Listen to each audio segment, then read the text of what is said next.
Encourage as many of you as possible to go ahead and stay through till the end. I'll try not to be too long-winded today. We have something I feel that all of us need to be involved with. We're going to have an anointing prayer for our sister today, who's battling with cancer. And so, I believe in the miracles of God because I believe in God and I know what God does. Amen. And I can't imagine, when I hear something that's happening and I'm not there, I'm always thinking, man, I wish I could have been there. I want to be a part of that. Right. Don't you as a family want to be a part of all of what God is doing? Yes. Amen. I mean, when I'm not here and I go, wow, somebody starts telling me all the things that happened the day that I was absent, I'm like, oh, what I wouldn't have given to be there. You got a lot of shit. And so, it's incredible watching the things of God, and it's even more incredible to be a part of it, to participate in it. So one of the things that was on my mind today, this is a positive thing, this isn't a negative thing, but it was something that was so impressed upon me today as I was driving here, that it was strong on my heart that if I didn't share it, that me and God were going to have words, and it was going to be more about Him having words with me than the other way around, right? You lie a lot. And so, here's what He was impressing upon me, and Him and I were having a conversation in my head while Simona and I were talking. We can have the same space and time, and we can have more than one conversation at once, right? Right? Yeah. And so what He was putting in my head is that in our nature, each one of us has these little pockets of poison. Yeah. And the enemy is trying to poke at them. And he wants to poke your little poison pockets so that it will flow out and poison those around you. Right. Yeah, so you're something loud and And the flip side to that is this, that if we will not focus on that, if we will not allow the enemy to distract us in that manner, and if we will focus differently, that by the grace and by the mercy of God, and by the indwelling of His Spirit which is in you, yeah, you're asshole. as the Gospel of John says, that springs of living water will flow out of you instead. We have the opportunity for both to occur. That's right. That's true. That's good. Wouldn't you desire that for all of us as the family here, that it would be springs of living water that flow from us? Yes. And so that we be aware of the enemy when he's poking at you, and instead speak to that spirit that's in you. Right. And give the Spirit of God prevalence and authority in your life. Amen. Right? Right. So I met one of my new sisters today. And she shared a good word. So her name is Veronica, and I just love. She's made my day. I want to share that with you before we jump into the message today. Yeah. It's one of the best things that I've heard. It's phenomenal. And I think I'm going to use it from now on. That's right. If that's You got okay. it. You got it. You Yeah, got it. if I have to pay you for the rights for it, then we'll work that out later. I'll share it with y'all. What she shared was that she has a restraining order against the devil. That's right. That's So right. her space is private property, That's right. That's right. and it's identified with our Savior, Jesus Christ, Yeah, given to her by God. That's right. God did it. And the enemy has no right to be on her property. That's right. That's right. Isn't that awesome? Love it. Isn't that awesome? That's awesome. So we are here today not as those that are subject to the things of the enemy. We're here subject to our own choice Yeah. given by God, and we can choose who comes on your property. That's right. And the enemy has no right to come on your property. None. Tell them. We watch this in all the things that are going on in ministry. I want to start giving some ministry reports about all the different things that are happening with the family here at Inside Out. And so, Safe Sleep, it's hard to imagine that it's been 2 weeks since it opened, and what a blessing. God has done something amazing there. Yeah, right And as I was talking to a couple of the ladies that are leading there, and I said, I'll bet you have some stories about the work of God. And the big smile came over their faces. They're tired, but big smiles coming on their face going, boy, howdy. on. Yeah! Right on. That's right. Good stuff. And then with all the different things that we do just to build people up, not so much we do, but God does, by His provision and His way. And That's right. I think about those that are committed. Back in the day when we were joining in with Eric and helping with the meal under the bridge, and men's ministry was getting involved in that. This goes way back to when we were still operating out of the space down there in South Salem. And Mr. Henry started talking about this and what could happen and all of that. And our conversation was that it needs to happen consistently and often. And that has happened every Saturday night since that time, Amen. without exception. Awesome. Provision from God. That's right. God doing things. Building relationships. You're a fucking liar. It's so important. And then you just start looking at all the other little things that are going on, like one of our young adults that got the vision that they wanted to do a Christmas family get-together on Christmas Day. Those of you guys that were here, was that good or what? Was it fun?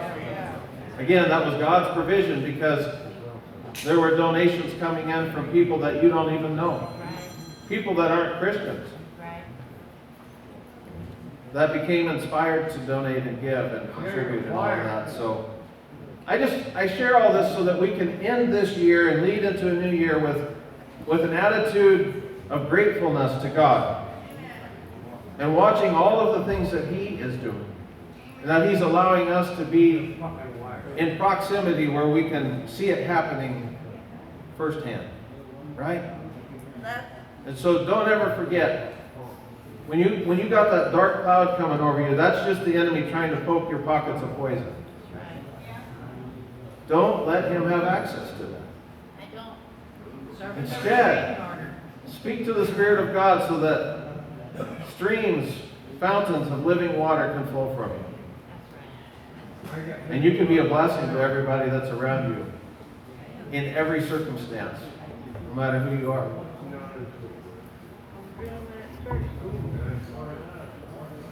As we open up the Word today, we talk about birthright. We're at that part of the story. And Keith and I have a conversation that isn't done yet about the covenant and so forth, which is awesome. Because remember, covenant with God means that God is the one that does the heavy lifting because we're unstable. And so God's covenant is always carried out because God's the one involved in it.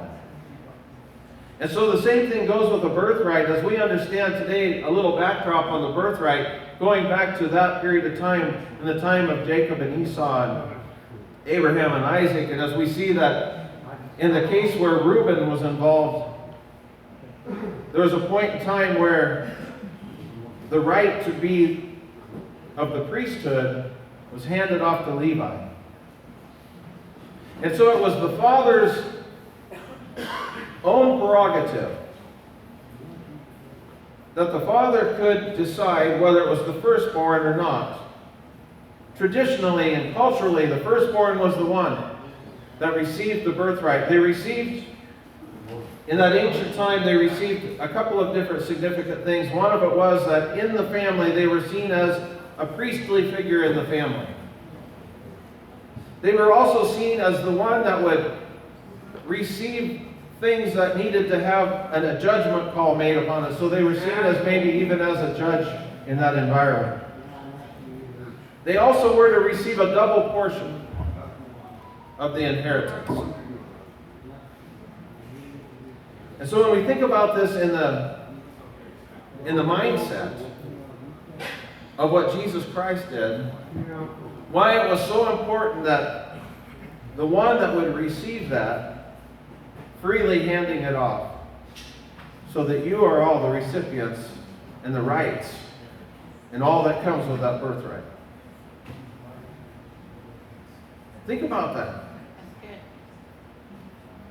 So as we enter into the story in Genesis, I want to start in the book of Romans. You know, I have a habit of doing this because in my view, there is not one testament as opposed to another testament. There's the entirety of the story. Every story in that book. That's right. And so in Romans chapter 8, and if you want to follow along, Go. in verse 29 it says, "For God knew his people in advance, and he chose them to become like his son, so that his son would be the firstborn among many brothers and sisters." Hallelujah. Think of what that means to you. Amen. Romans 8, verse 29. And then it says, "And having chosen them, he called them to come to him. And having called them, he gave them the right standing with himself. And having given them the right standing, he gave them his glory." Okay, so the glory of God was given to you.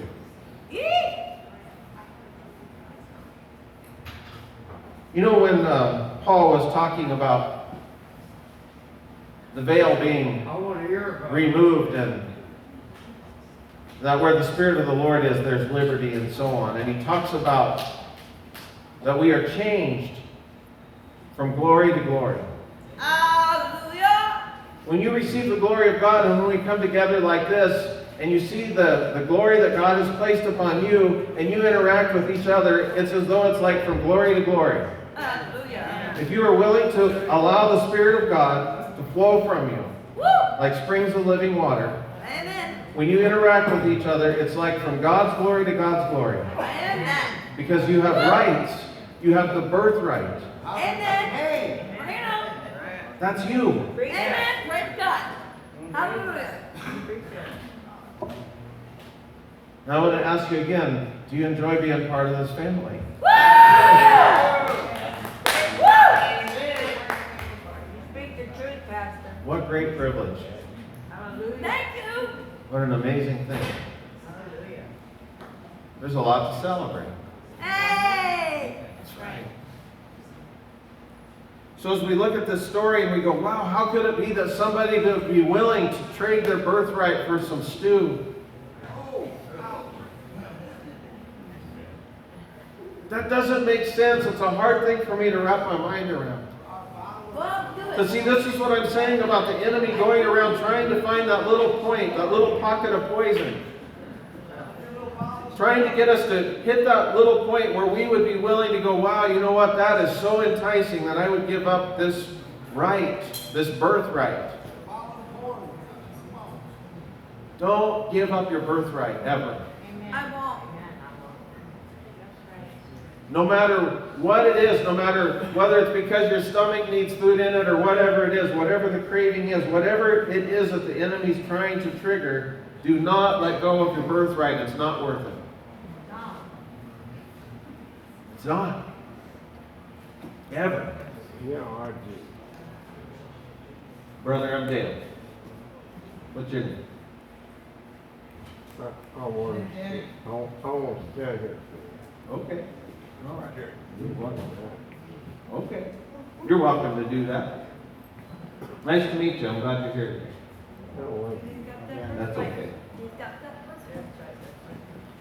So, as we go to Genesis, let's go to Genesis chapter 25. We look at this incredible thing, man. It's awesome. Aren't you glad when God brings people to us, new people, and we get to interact with them, the whole variety, the whole bouquet of life? Right? That's right. God brought us a friend today, and you know what? Every person needs love. Regardless of where they're at or what's going on in their life, love covers a multitude of wrongs. That's right. And so when we function from that point, it brings people to choice. Either they stay and they bask in the love, or they reject it. Either we stay and we accept the birthright, or we reject it. But you were given the birthright. It's yours. Amen. The only way it gets taken from you is if you give it. If he takes it. That's the only way you don't have it, is if you give it away. Don't ever do it. No. Because there's a thing that's so powerful with that. That even though we speak of a culture from long ago, we still understand the significance of it today. It's something that goes on and on and on. It's an eternal thing. That when there's the reading of the will, right? Which what? A reading of the will happens upon the death. And as such, we are privileged to inherit all the things that God has given. Amen. So if you turn to Genesis chapter 25, we'll read this story. And it's not just a little story, it has very significant points to it. As you can see, the New Testament writers expounding upon it, explaining the deeper spiritual meanings. In verse 27, it says, as the boys grew, Esau became a skilled hunter. He was an outdoorsman. But Jacob had a quiet temperament, preferring to stay at home. Isaac loved Esau because he enjoyed eating the wild game Esau brought home. But Rebekah loved Jacob. There's trouble in the family. Right? It's not fair. You love so-and-so more than me. Have you ever heard that in a family? They're your favorite. Remember in the classroom, teacher's pet. Yeah. Little Miss or Mr. Do-good, right? You know, they can never do wrong in the sight of whomever it was. It's a universal thing. It's not just from then. It's been all the way down through the ages. Remember, Cain killed Abel because he was jealous. Amen. Jealousy does kill. So we see this principle all the way down through the ages. Jealousy will cause you to do the unthinkable. Stuff that you would never even believe that you could be capable of. Like today, you would say that as we look at the life here of Esau, you know, if you were going to look at him as a small child and go, man, Esau, one day you're going to give up your birthright. Oh, that's foolishness. Why would you do that? I wouldn't do that. That's not right. Doesn't make sense. It's kind of like Peter when he knew for a fact that he would not deny Christ. He was convinced of it. He was speaking honestly. In all his being, he was not going to deny Christ. Until he heard the words coming out of his mouth, doing just that. Now, I don't give Peter any negative play in doing that because he's not different than me or you or any of us. We share in the same issues, the same tendencies. That's why we have this book. That's why we do this thing, this, as Paul said, the foolishness of preaching. Think about it, it's kind of goofy. A guy or a woman or somebody gets up front and they talk a bunch and a bunch of people, intently listen and watch. Some sleep. Right? Boring. Right? Why do we do it? Because there's the good word that comes, the Native Americans called the Book of Life, right? That's right. So that we can encourage one another, because while you may have been standing strong yesterday, today you might be in a place of great risk. And while you may be standing strong today, maybe tomorrow you're in a place of great risk. That's right. That's right. And while you're proclaiming the good things of God, as we just did, giving gratitude, by the end of the day we could be complaining that He didn't do this, that, or the other thing for us. We're subject to that. We have ruts in our road that try to pull us back in. That's why we do this.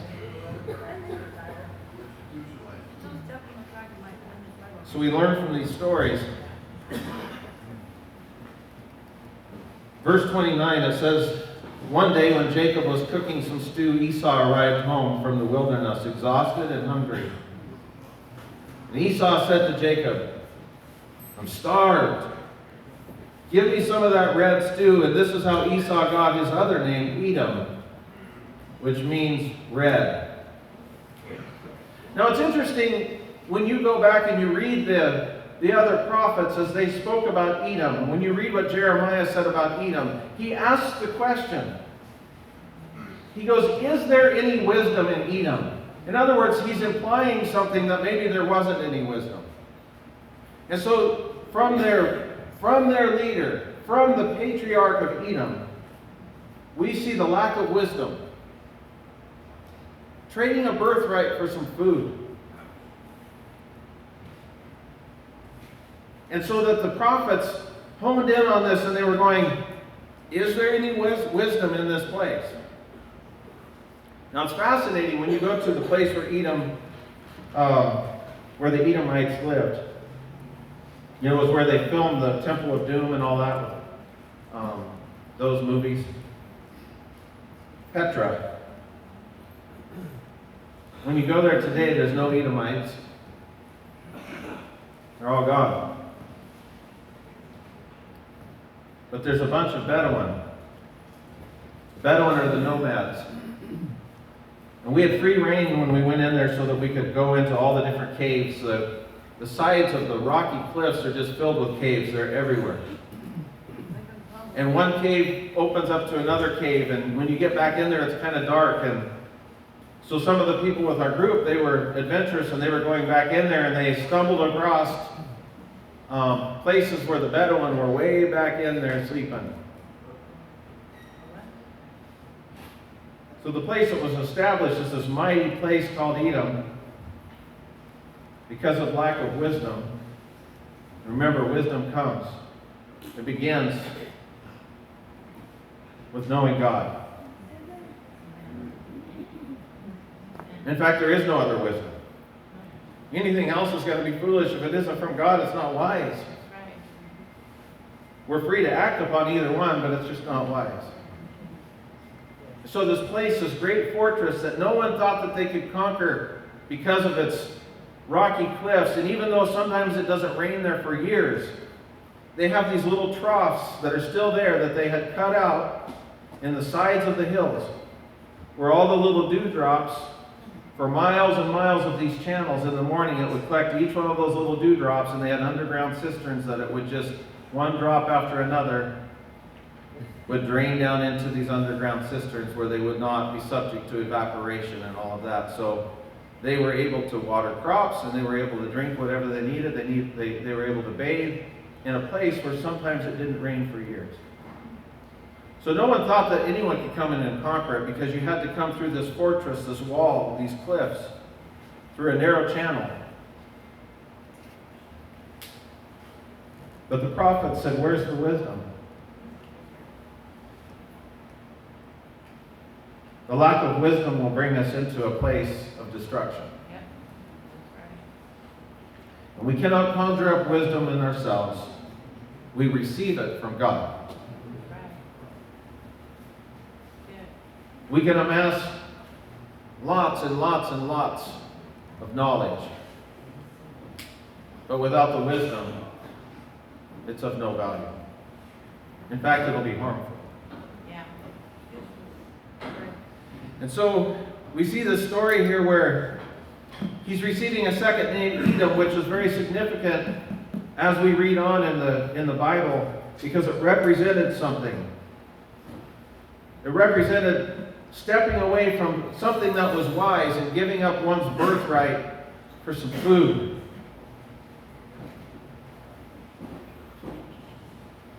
What kind of trade am I willing to make?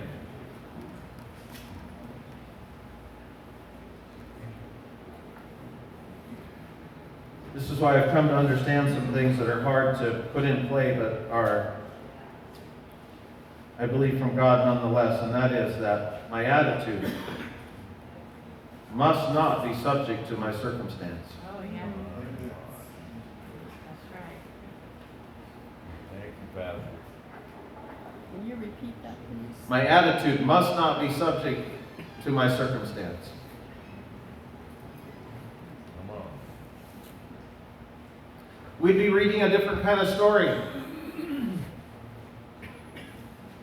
We'd be watching God carry out the promise and the fulfillment of the covenant in whatever manner He chose in this interplay here with two brothers that were in competition with each other. And how God did that, I'm sure He had a way to carry out His promise because He's good at that. Right. But so far as you've seen our ancestors, as we've read the stories about Abraham and Sarah and so on, and we see people taking things into their own hands, every time we take the covenant of God and we try to carry it out ourselves, we will screw it up. Yeah. Every time.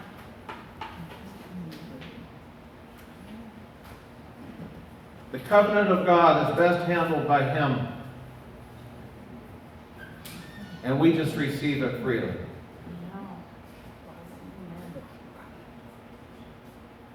And it's not for any other person to take from you. They don't have the right. Isn't that awesome? Awesome. Amen. Now, how could a religion give you that? Only a sovereign God can do that. So we read on in the story, and we see the deal. If you will, since it's in the news a lot, I'm not making a political statement, but we see a quid pro quo here. Right? I'll do this if you do that. Right. Really, that's all it means. But Jacob said, "First you must swear that your birthright is mine." So Esau swore on an oath, thereby selling all his rights as the firstborn to his father Jacob.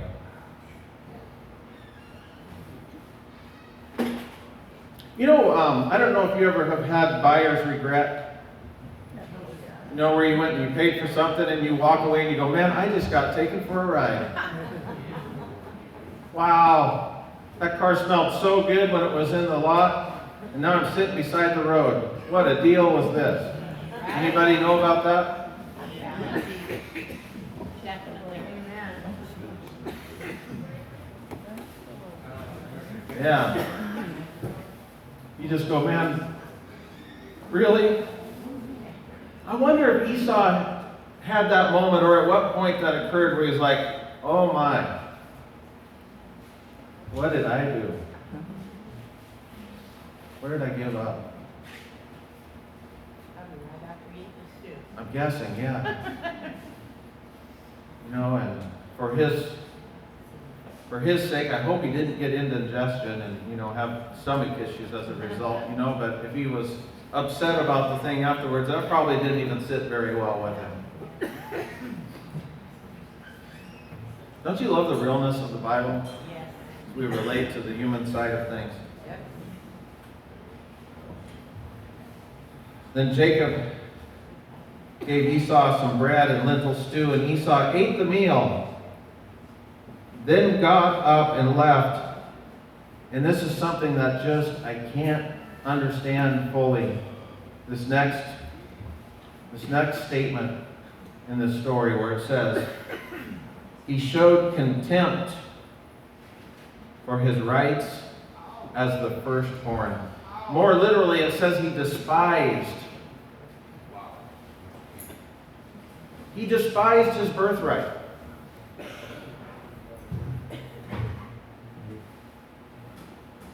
You know, there's this guy named Lucifer that was in a perfect home, and dad was perfect, and the house was perfect, and all the land was perfect. And he was living out the birthright. He was created. God and his birthrights are not new. They're eternal, right? Because God is, as we understand from a biblical picture, that God isn't subject to time. So he's always been and always will be, and therefore these things like birthrights are in play all the way through. And so we see Lucifer that had disdain. He despised his birthright. You see, to despise the birthright is to despise the one that gave it. Yep.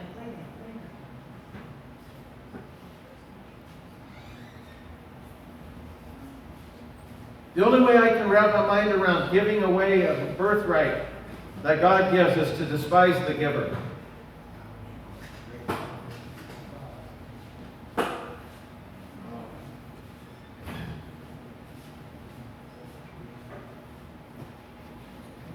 Look, family, don't let the enemy poke at your sacks of poison. You hold up that restraining order. That's right. Send them walking. That's right. Can I say something from Come right on up. You know how it works here, Melissa.